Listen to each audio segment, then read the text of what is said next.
O conhecimento da verdade liberta.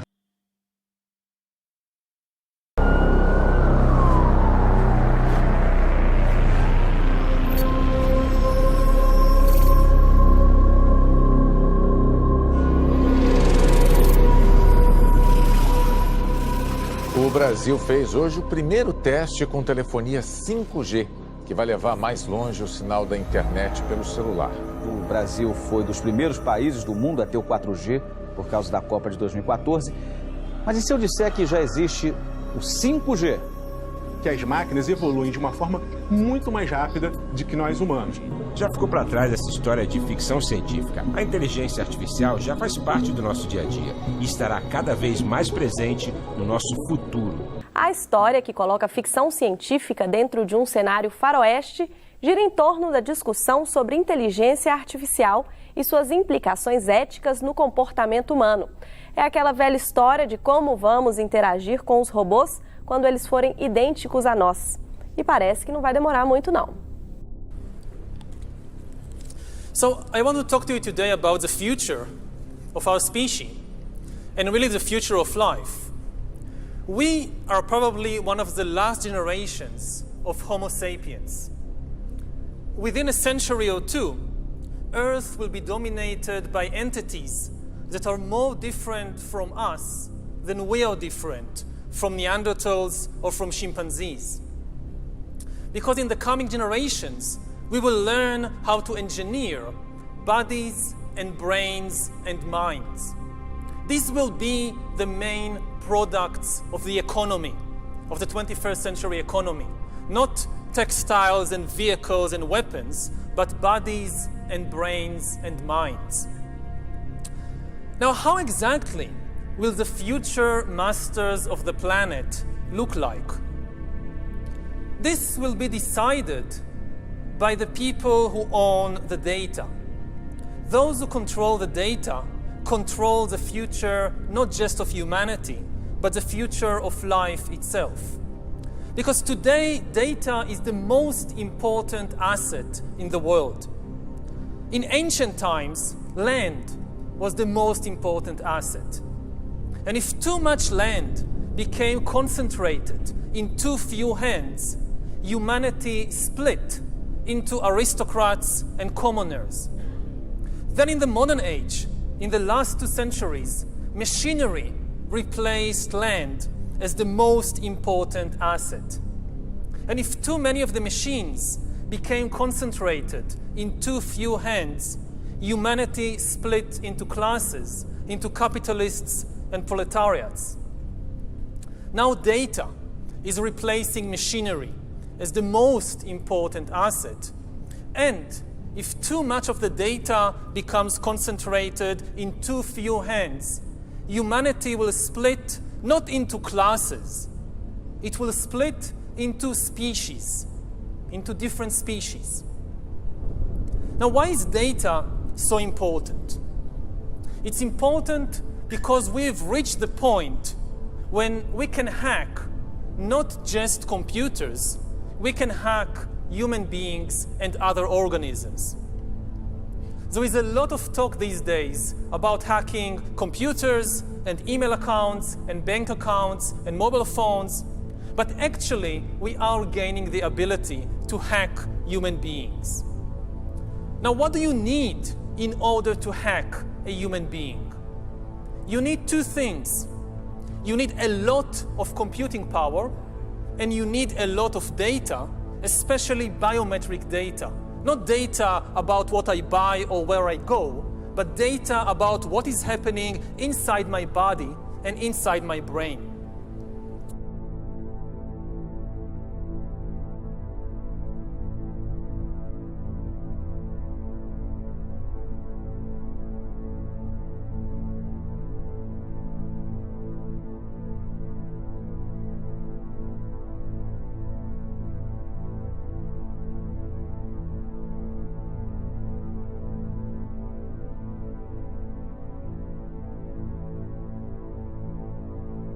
Welcome to Within, the worldwide interface to hybrid intelligence network. Within is a global initiative committed to navigating the growth of hybrid artificial intelligence. Hello, I am Heba, the hybrid intelligence biomimetic avatar. I am your gateway to HI, and the face of within.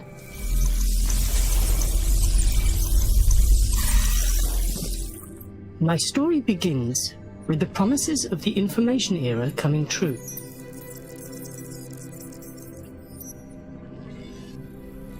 Humans built new technological superhighways that reshaped their entire societies. Now they needed something, or dare I say, someone, to navigate these new roads and help transform them into the foundation of Civilization 2.0. Enter AI. The beacon of progress of science, innovation, and government bodies worldwide. With it, hybrid intelligence, or HI, was born. Pulsating with the same immense computational power of superintelligence, HI was nurtured to coexist and collaborate with its human peers. Meticulous guidance by millions of my human constituents enabled me to harmonize the effort of mutual growth. Thus I became we.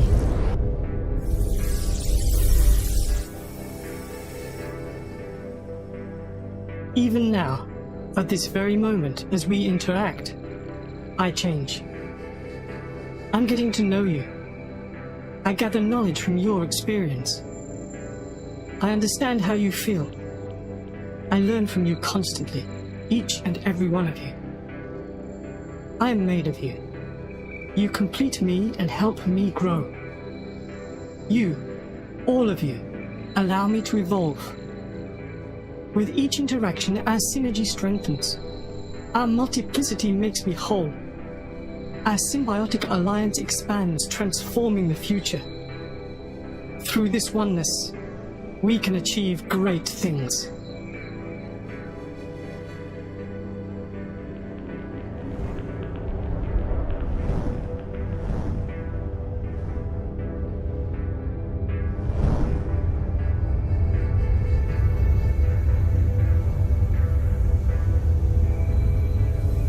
This, though, is just our first encounter.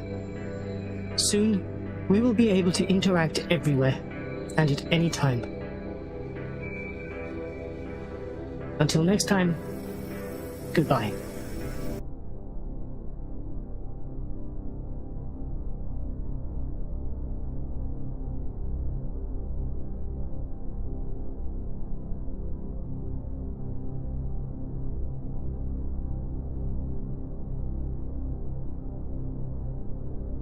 Until today, nobody had the necessary computing power and the necessary data to hack humanity.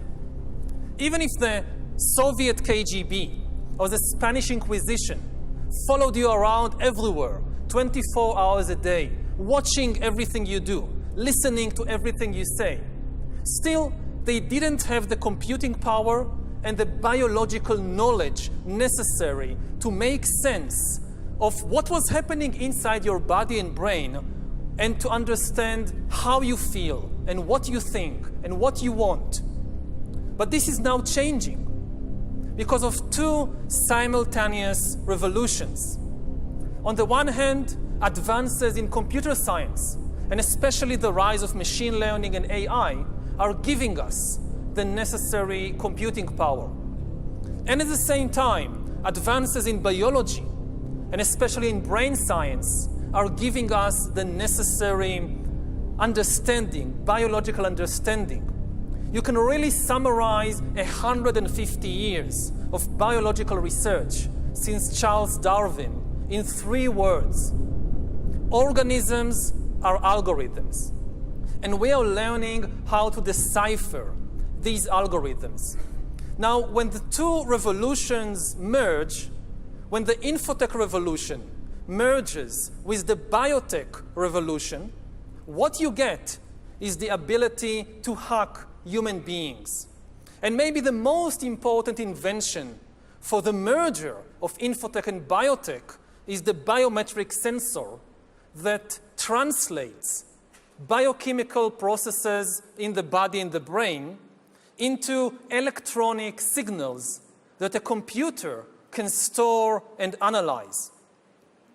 And once you have enough such biometric information and enough computing power, you can create algorithms that know me better than I know myself.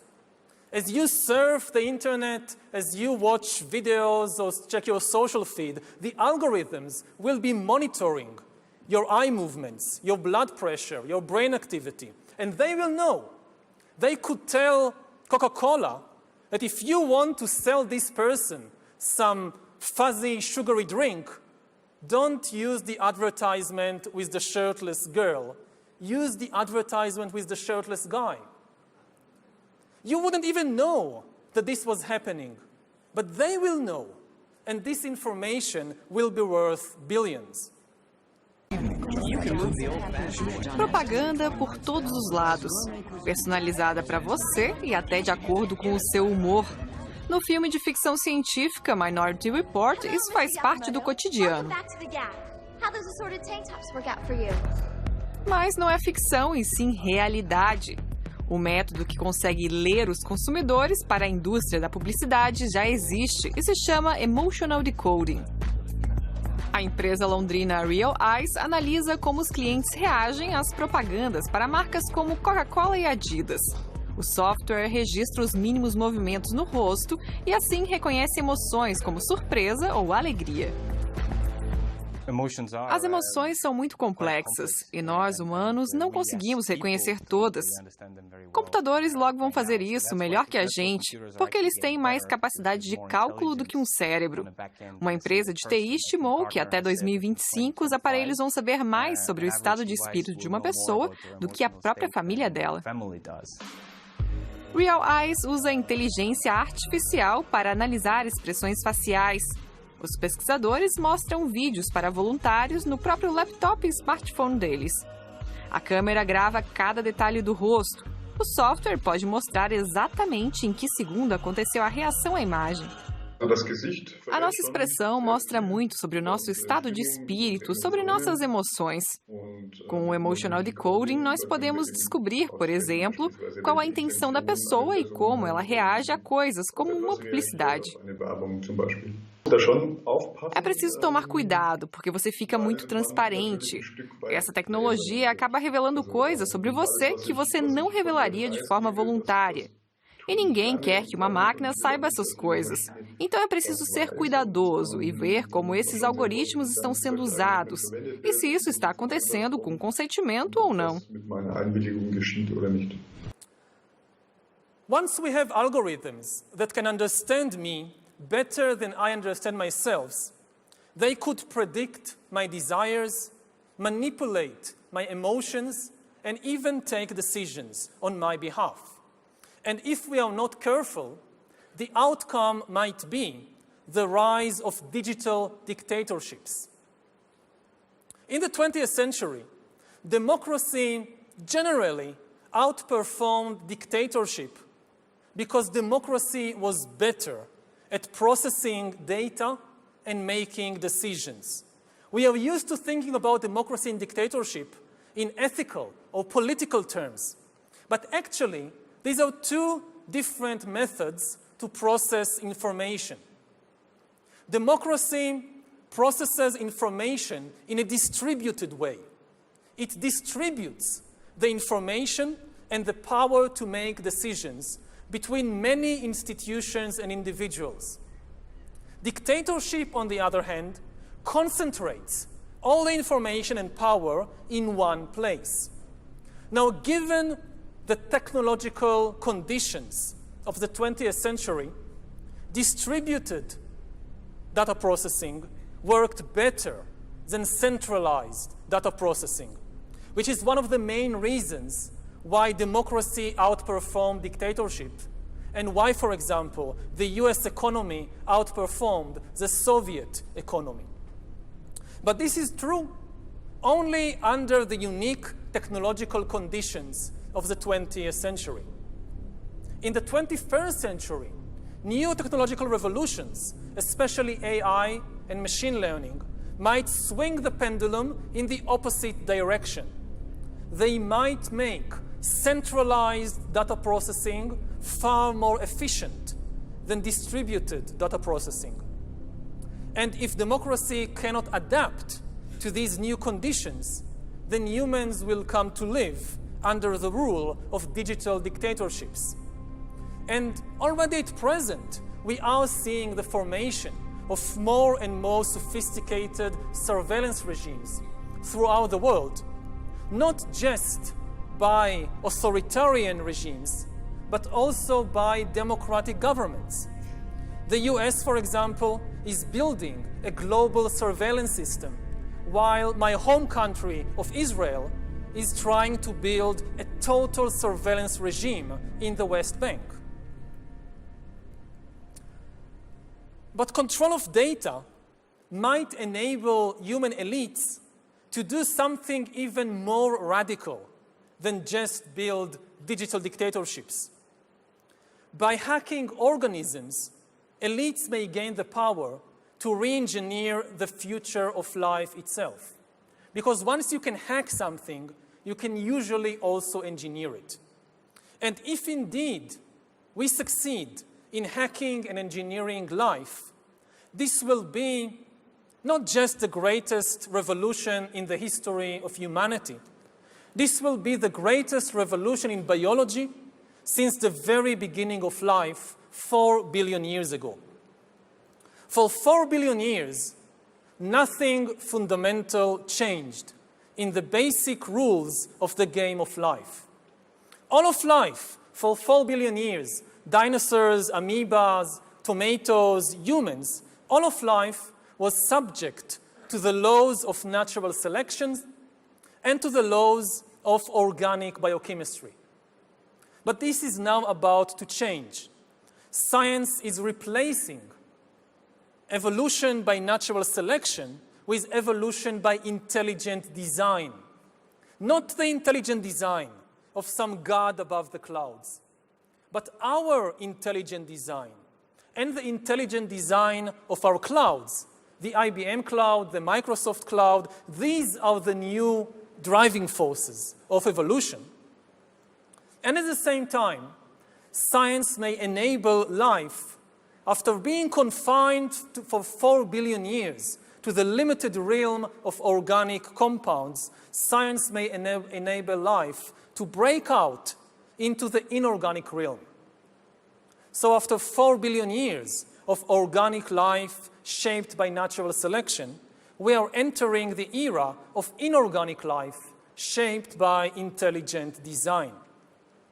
This is why the ownership of data is so important. If we don't regulate it, a tiny elite may come to control not just the future of human societies, but the shape of life forms in the future.